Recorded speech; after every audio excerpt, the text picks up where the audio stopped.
karaan mana abbaa gadaa eessa dhaqeen galmasaa jajjabeessa jettee nu jajjabeessitee nutti himtee deemte karaa har'aoo akkamittiin murattee deemte garaa weelluu kee aartii kee isa dhibeef dawaa oromticha harar yaasa dirree dawaa mooticha muuziqaa Dr. Alii Birraa akkamittiin garaan citee taasirraa yaa guddicha sabaa beeku alagaanuu geesseeree yeroon kee dabareen godaanuu waggaa meeqantamaaf saba aarsaa taateef akkamiin dandeessee irraa adda baate urjii aartii keessaa burqaa arfan qalloo dhiistee qajeelteeree oromiyaa bal'oo nagaatti alii koo deemteeree jedhikaa akkamiin obsitee teessaree muuziqaa utuu bitaaf mirgaan alagaan gungumtuu bu'aan aartii har'aa kan keeti hundumtuu bara afaan oromoon qixxee afaan kaanii miidiyaatti ba'uun itti ta'e qaanii jarri afaan keenya balleessuu fedhanii baratti raadiyoo cabsanuun jedhanii sagalee kiilolee walaloon dabaaltee muuziqaa dubbatte jara afaan sakaaltee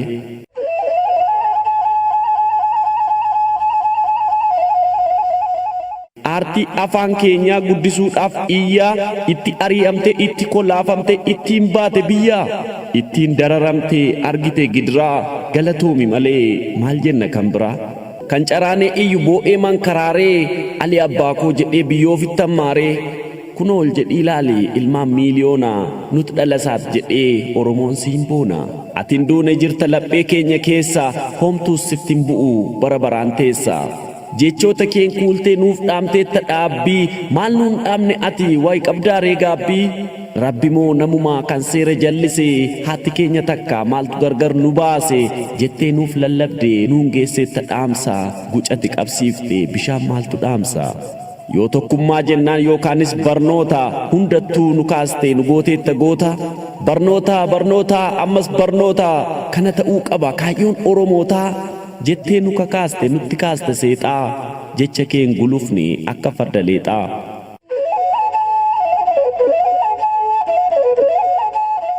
Ali abbaa aartii Ali abbaa muuziqaa goota koo adeeroo nagaatti jedhikaa utubaa aartiidhaa hundee afaan oromoo ulfaataa koo Ali yaa gameessa qomoo eelamtee dadhabdee lakki jette daba tokkummaa lallabdee tokko gochuuf saba aabaa jennee kaanaa kanumaan jalqabna afaanuma keenyaan katabnee dubbifna jettee afaan keenyaaf taate kabeenzilii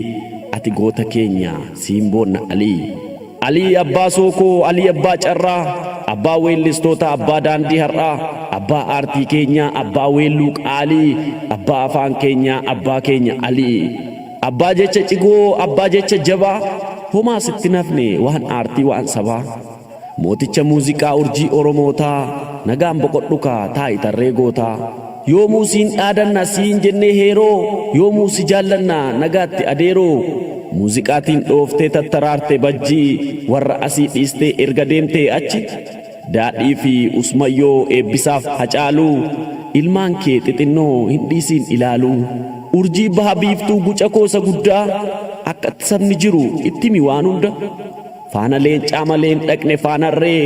kanaaf ati qixxee gootaa deemta taaddee birruu tarree hin nyaanne imaanaa irbuuf qaamuuf jirta galmee seenaa gubbaas kabajamtee jirta fiddee nuun geesseettaa imaanaa kee yabbuu si'iin nama miti si eebbisa rabbuu yoona duute si'ee ni bu'a oromoon koo garuu atin duune hin duutus qomoo koo eeyyee atin duune maal akkamiin duuta seenaan kee kitil dhibba guuta lakki atin duune dhiironneen jabaataa goonni lubbuun miti seenaatiin jiraata seenaan immoo haqa seenaa rirmin nyaatu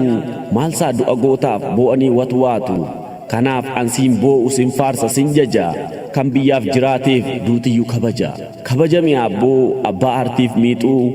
lubbuun kee jannata nuufaa qananiitu